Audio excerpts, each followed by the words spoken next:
So what you're saying is you can't fire someone for having the coronavirus.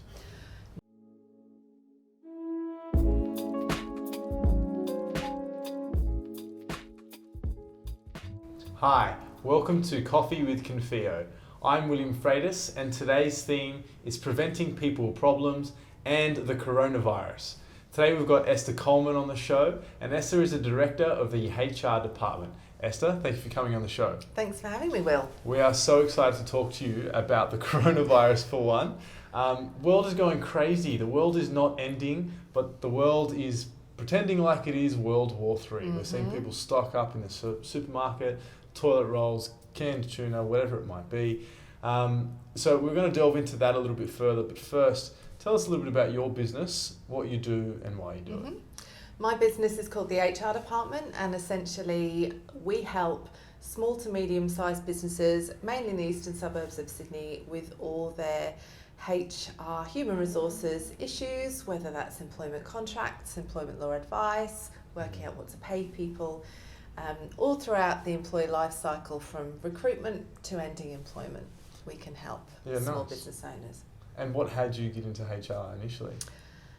Well, no one really says when they're 5 years old, I want to be in HR when I grow up. Yeah. So I did a business degree, and through that I did a component of HR, and I enjoyed that people aspect of it.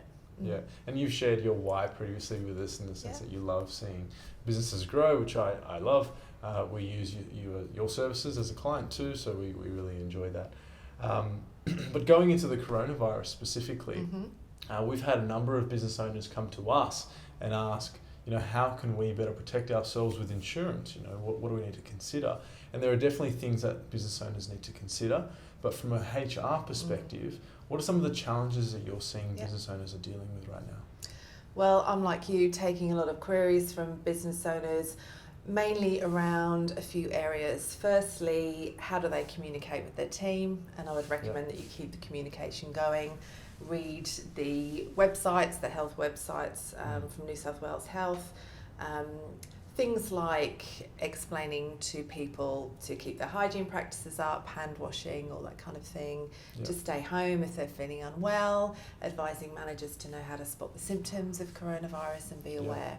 So that's the main thing. How do we communicate regularly with our teams? And the second one is around leave.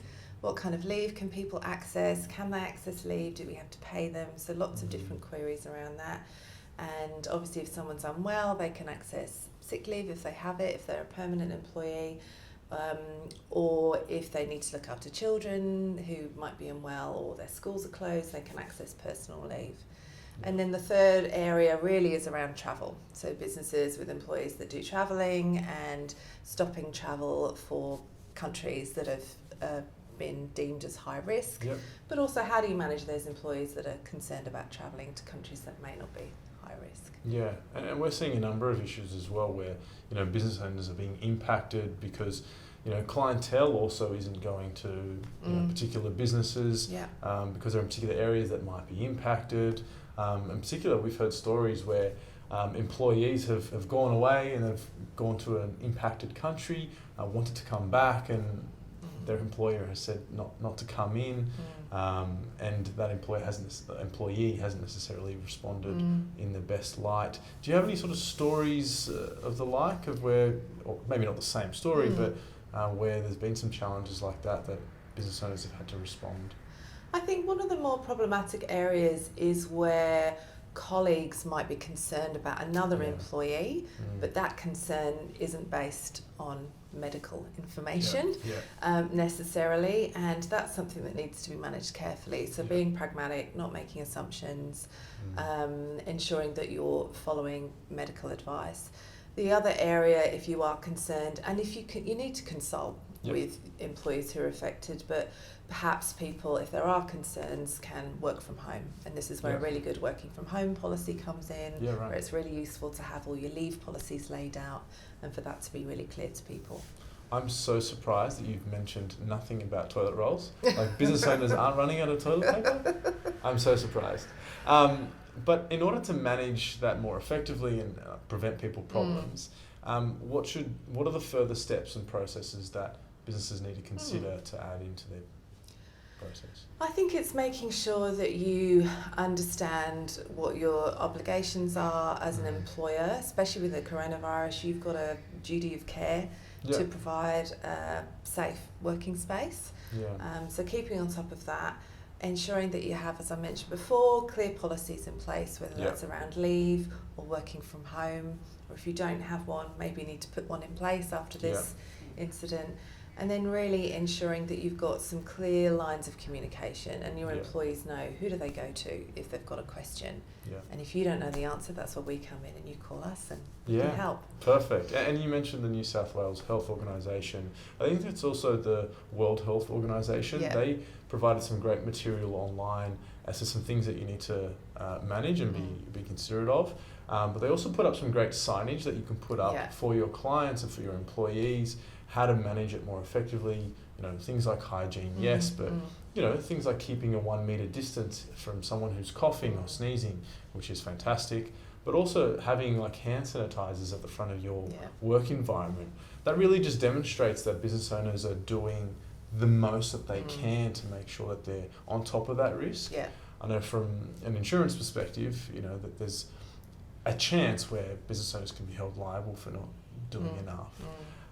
More broadly speaking, from an HR perspective, why is it important for business owners to really, focus on their HR processes?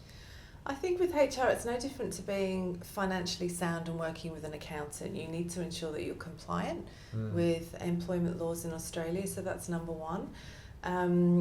People need to know the ground rules about working somewhere in order for it to be a great place to work. So that's having policies and processes and procedures in place. And those can really help to shape the kind of culture that you want to create. So without those, the articulated way of doing things around here, it's difficult to even gauge what your culture is or even sell that culture to prospective employees who are coming into your business. Out of interest, how do you put that on paper? Because culture is so hard to measure. How do you... what is it? Is it like a process that culture is outlined by, or how do you manage that? I've done that through focus groups and teasing out words that people associate with what it's like to work for a business. And then from that collection of words, then forming that into something more meaningful around purpose and whether it's mission or whether it forms into some values that are really key for that organisation. Yeah, I think you hit the nail on the head. What I really hear is values, which is cool. So you help business owners establish what their values are and work out almost a mission statement for what their business does. And then you can weave those values into all aspects of your people framework, whether that's your performance management processes or how you have conversations, and ensure that all of those things are aligned. Perfect. And in terms of weaving that into the process, what recommendations would you give to business owners when hiring? I've definitely seen it from in our business, where you have to get it right for the first people. The first people you take on board mean everything. It mean all the difference in your business. You want to make sure you hire for the right attitude and right culture. What are some tips and tricks that you might be able to give to some business owners? Ensure you have a process before you start, so a really clearly articulated job description that outlines what it is you're looking for, but then how you're going to write the job ad is very different. That's going to be more sales and marketing oriented about why they want to come work for you and what's in it for them. And then I think take your time. Don't rush into making a hiring decision. Take your time through an interview process and be really clear about the types of questions that you're wanting to ask. And again, it's that balance of technical fit. Can they actually do the job from a technical perspective, but also will they fit with our culture? So that's about explaining to them what your culture's like, or asking them what's a perfect working environment look like to see if there's that tie-in. And one of the sayings that everyone mentions, which I'm keen to get your thoughts on, is hire slow, fire fast. What's your thoughts on that? Obviously, there's HR issues that come up with firing fast, but what's your advice in that aspect? My advice is, yes, definitely hire slow. Within reason. Sometimes you really need to get someone in, or you've got a handover to do. Firing fast, For me, I do see a lot of small business owners procrastinate around what they do around someone who's not performing. And where the fast piece would come in, I would say, is make your decision in that probationary period. But don't do it too fast, because you need to have some sort of process along the way. So don't suddenly make rash decisions and not follow a process at all, because then you'll spend a lot of time trying to fix that. Because is there I guess an itemised process that you need to stick to? You need to give a certain warning. Yeah. It depends on the nature of the issue, but mostly a minimum process is someone needs to know what it is they're not doing right. And they need to be able to be given the opportunity to respond before you make a decision. So what you're saying is you can't fire someone for having the coronavirus? No, I didn't think so. Esther, it's been great having you on the show. I can't let you go without Confio Confession, which is our favourite part, which is something a little bit about you that nobody knows. Yes, well, in my early 20s, I was the Whit Sunday watermelon eating champion. Wow. Yes, that is a real confession that I've not told many people. I have an image of you devouring this watermelon. Face fully into the... Well, it took more skill than that. I had to catch the watermelon in my mouth and then see how much I could leave in there to win the competition. Wow. And then when I did win, they made me a Viking crown out of the watermelon shell. That is a lot more skillful than I initially anticipated. Thank you. Thanks. It's great having you on the show again. Guys, thank you for tuning in to Coffee with Confio. As always, if you have any questions for either Esther or myself, or even in general just for the coronavirus, we're more than happy to step you through that, making sure that you're getting value for your business so that you can grow your business and I guess really take your business to the next level. So again, it's Will from Confio, and this is Coffee with Confio.